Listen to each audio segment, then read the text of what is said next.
Sabías que o goberno de Ponteareas prioriza a festa e a propaganda por riba dos problemas básicos da xente? Xa falamos de como o goberno fai encaixar as contas a base de multas e impostos. Pero, a onde destinan estes cartos? Imos directos ao tema da vivenda, a gran farsa.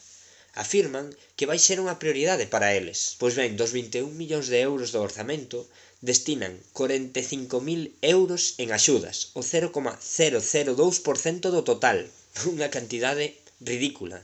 Ademais, isto vai ir para os grandes propietarios. E vivenda social? Nin rastro. Pero gastan 130.000 euros en protocolo de comunicación. E que hai da emerxencia social? Pois o goberno presume de ter aumentado o orzamento, pero esquecen que foron eles mesmos os que reduciron drásticamente ese orzamento o ano anterior. Isto non é compromiso, é maquillar a realidade.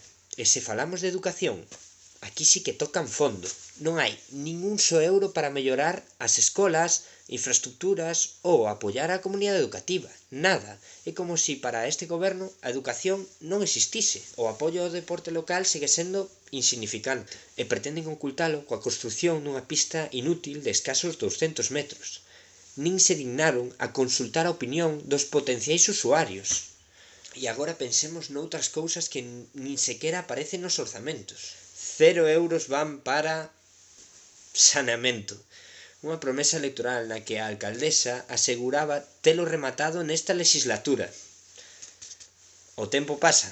Saúde mental, un problema que cada vez é maior, pero aquí ignoran feminismo e dereitos LGTBQ+, nin rastro de accións reais ou calquer tipo de investimento. Sen embargo, as partidas máis cuantiosas son as relacionadas coas festividades, e aínda temos débedas do Corpus de 2024. Non é que as festas non sexan importantes, pero é que hai prioridades que están sendo completamente esquecidas.